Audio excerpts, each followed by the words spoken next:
Schlereth. Somebody give me a heads up what it's going to be on. Joy Taylor's joining me. How are you, Joy? I'm great. I'm very excited for the schedule, actually. I am. It's fun every year because you get to play win-loss. That's right. You get to play win-loss. So fun. So I watched episode 7 of the Michael Jordan, The Last Dance documentary. I got all the episodes ahead last night, and I watched episode 7. I'll watch 7 and 8. 7 yesterday, 8 tonight. Maybe not tonight because of the schedules. Maybe tomorrow. It's fantastic. But one of the things that really struck me is that Michael Jordan intimidated people. And Michael Jordan, he through his imagery, through his relentlessness, you didn't mess around with Michael. When he walked into a room very early in his career, Michael had a feeling, don't mess with me. And you can sense that, right? You can sense weak people. You can sense strong people. You can sense confident people. You can sense people lacking confidence. It's body language. It's their words. And so, according to Woj, top NBA reporter guy, NBA Commissioner Adam Silver is not testing asymptomatic players in the NBA. He won't do it because he's worried how the imagery looks that they're hoarding tests. What? That's you got a $300 billion enterprise. I mean, it's probably worth $1 trillion. I mean, what is the NBA worth? Similarly, a report this morning, Dana White and the UFC have 1,200 corona tests. They're fighting this weekend, and they don't care what you think. Because people on Twitter prey on the weak, and Dana White doesn't give a rip what you think. So he's not worried about it. And the sports with backbone and good leadership, NASCAR, UFC, WWE, NFL, those are the sports that are like, listen, these are billion-dollar businesses. Get us tests. First of all, anybody in California that wants to be tested can. We're the biggest state in the country, biggest economy, very complex. This is not Rhode Island. This is a hard state. It's not Oregon. It's not West Virginia. 40 million people here. And our mayor, L.A., if you want to be tested, you can. We don't have a mask issue. We don't have a ventilator issue. You want to be tested? Governor said, we've got the tests. Okay, so let's stop with that. Nobody can get a test. Everybody I know in my life, small town, big city, has been tested that feels they need to be tested. 99% of them don't need to be tested. They haven't had it. But would you be outraged? I found out very early that policemen and firemen in my community had been tested. All right, they should be. I found out very early that a grocery store worker I knew, she was tested. Nobody was outraged. Would you be outraged if airline employees were tested? They're flying us all around. Or politicians who are running the country? No. Nobody be outraged. And nobody's going to be outraged if the NBA has 1,000 tests to start the season because everybody misses sports. And the people that are outraged hate the NBA, irrelevant, if you're Adam Silver. And the second group, anonymous, shamers on Twitter, equally irrelevant. But this constant imagery of Adam Silver walking on eggshells around players and owners, it comes off as weak. Yesterday, Roger Goodell, strong leadership. Remember, Roger Goodell got blowback on free agency.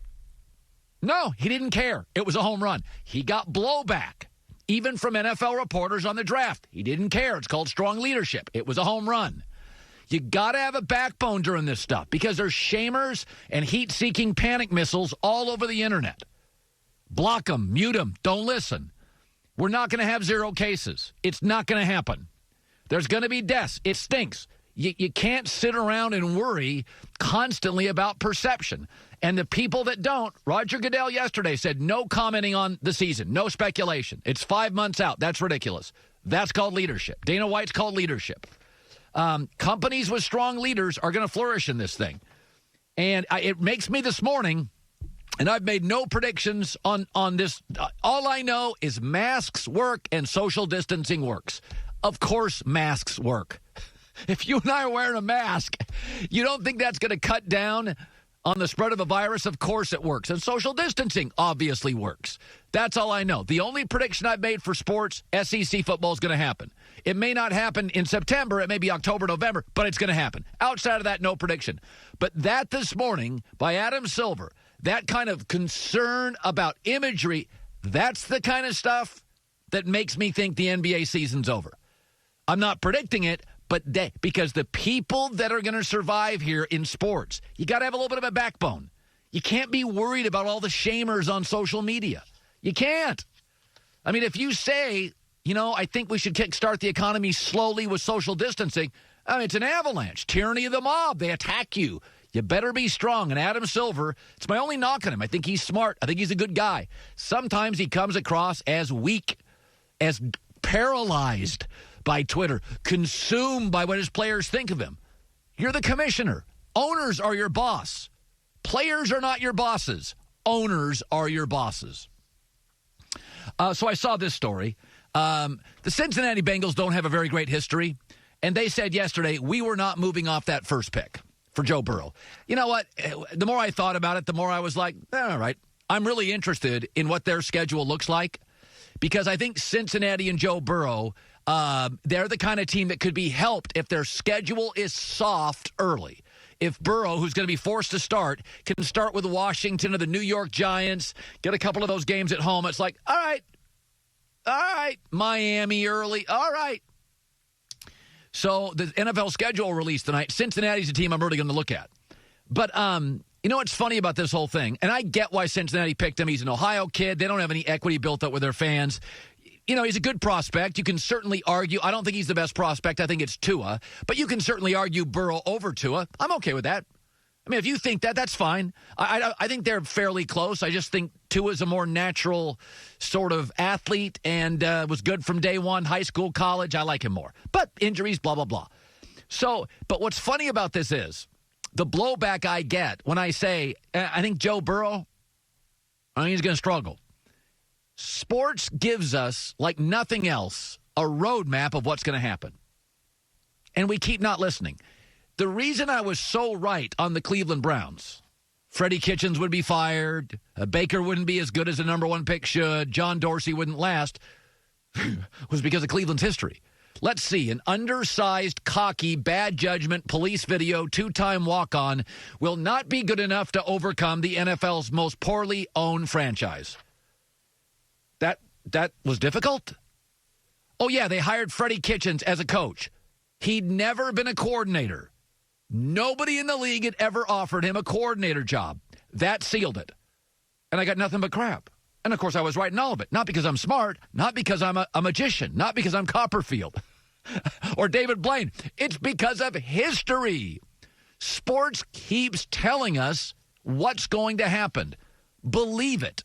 Russell Wilson will make the playoffs this year. Bank on it. Matt Patricia and the Lions will not. Bank on it. If you go look at the last 8 quarterbacks who've come from college to the pro that have succeeded, and by succeeded I mean a winning record, Lamar Jackson, Josh Allen, Deshaun Watson, Patrick Mahomes, Carson Wentz, Jared Goff, Dak, and Mitch Trubisky. Don't love Trubisky, but whatever. They all have a couple of things in common. They either have a really good coach. Matt Nagy is a really good coach. Trubisky's a real average talent. They either have a good coach, a good roster, or a good organization. Hopefully more than one, sometimes 2, maybe sometimes 3. I don't think Deshaun Watson has a great organization, but Bill O'Brien is a good coach. He's a terrible GM, and I think the roster is pretty good. Joe Burrow is entering a bad roster, a bad owner, a brutal division, and he's going to be forced to start day one. He's going to struggle. I'm not a magician. Like, sports keeps telling us what's going to happen. Russell Westbrook is never going to lead a team to an NBA championship. His style in the postseason, it's not built for it. That's not what basketball is in the postseason. A low-percentage shooting, ball-centric guard who wears everybody out and plays in a tunnel. He's fun over the course of a regular season. In a volume regular season, he's wildly entertaining, worth paying to see. But when you shorten the season down to specific games and specific moments, he's a low-percentage-centric, ball-centric, low-percentage shooting guard who is hard to play with. That doesn't equal championships. So the Joe Burrow stuff, Cincinnati schedule, I am very, very interested tonight. And I do think they may get a little bit of a break, which would help Joe Burrow, but he's going to struggle. And we just all need to get used to that. Like, that's going to happen, and it's not hard to see. Sports keeps telling us and giving us roadmaps. Here it comes. Coming up next, two things. There's an NFL player, and his story is remarkable, but he needs to retire because I can't watch his games. I'm not going to be able to stomach his games. I can't.